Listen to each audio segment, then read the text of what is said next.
Each time she breathed, ashamed and relieved all at once. Just a little bite goes a long way.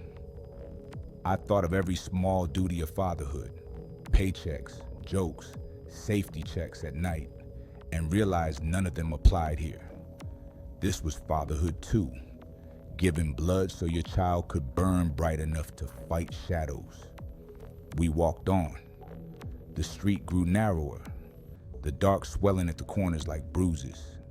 Shapes formed in the alleys, hands without bodies, flapping like fish dragged onto land, their palms slapping at the air.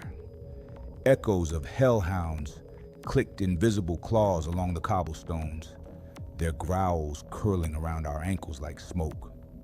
Behind us, the rest of my family emerged. My wife came first, chin high from old habit, though her eyes were clouded by something sleep could not heal.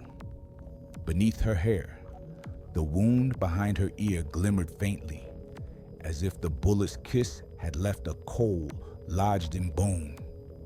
The children clung to her coat until they saw me, then broke free, burying themselves at my sides as though I were the last wall left standing. I touched her cheek, cold, colder than the night. She gave a small smile, brittle, but it was hers. "Let's see what we've got," my eldest said, with the casual boldness of someone rifling through a parent's pockets.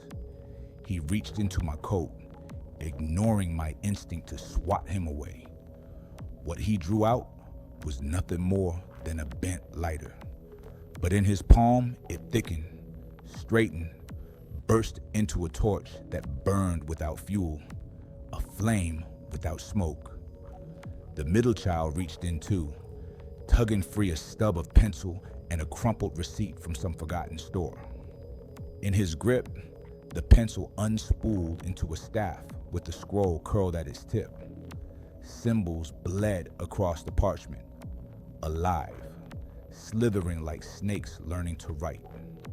The receipt wrapped itself around his forearm, its ink rewriting into charms that hummed softly against his skin. The youngest tugged at my lining and pulled out a chipped whistle dangling from an old keyring. He blew. No sound came until the air itself rippled. Windows cracked. Shadows recoiled. The night itself leaned away from us. "They aren't stealing," my wife said softly, voice rough. "They're taking what the dark tried to hide inside you." The hands fluttered closer, brushing my cheek with clammy dampness, smelling faintly of pennies and hospital soap.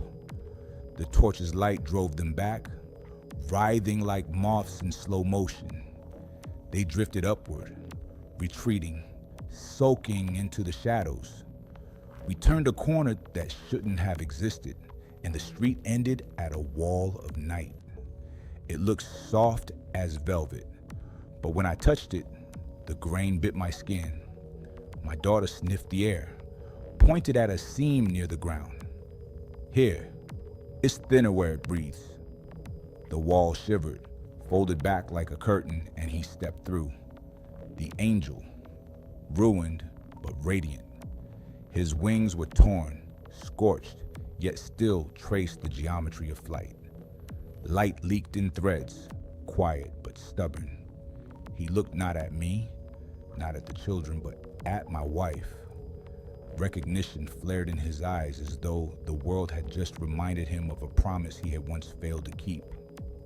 "You were the one," he said. His voice was cracked glass, still sharp. "The cell taught you to survive. Now you must learn to lead." "Lead where?" I asked, my voice splitting. Half father, half man, both unprepared. "Through," he said. Nothing more. The wall breathed in, breathed out, then unraveled into a slope that went both upward and downward at once. Steps that weren't steps. We followed. The slope pulled at our memories. Shadows whispered, tugging threads of thought until they snapped. My youngest stumbled, sobbing, not from fear, but because he suddenly remembered a toy car he had lost when he was 3. The grief hit like a storm. My wife stopped, hand at her ear. She wasn't here but back in that hallway where the bullet had found her. She swayed. The angel extended no hand, but his light widened around her, a halo that refused to be decorative. "Not yet," he told her. The command seeped into all of us. Her wound brightened, but she steadied. Halfway up, shadows pressed harder. Hands clawed. Hounds snarled from unseen rooftops. The whistle's vibration cracked them back. The scroll's glyphs lashed forward like chains. The torch's light carved paths no shadow could swallow. At the slope's crest, the night unfolded into a chamber with no judge and no law. The ceiling was a sky that echoed indoors. The floor was an insult to stone, soft yet unyielding.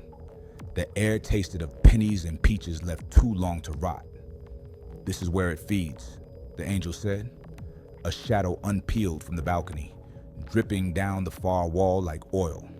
It rose, hooded, taller than doors, wider than thought. The narcoleptic invader. Hunger wrapped around it like a cloak. It didn't rush. It didn't need to. My daughter's grip tightened until my bones clicked. She glanced at my wrist. I offered it without hesitation. Her teeth pressed again, fire spilling into her veins, silver light coiling her eyes like storm clouds lit from within. "We go as one," I whispered because I had to name it, had to claim the truth. None of us was separate anymore. The angel nodded, as though it was the only answer he would accept. He lifted his ruined hand, and the far wall split like a wound, opening into the chamber beyond. "Through," he said again. Command, blessing, warning. We stepped into the mouth of the place where the invader had written its rules, knowing the only way to live was to tear them apart. Wow, I really enjoyed this video. I can't wait to see what's next.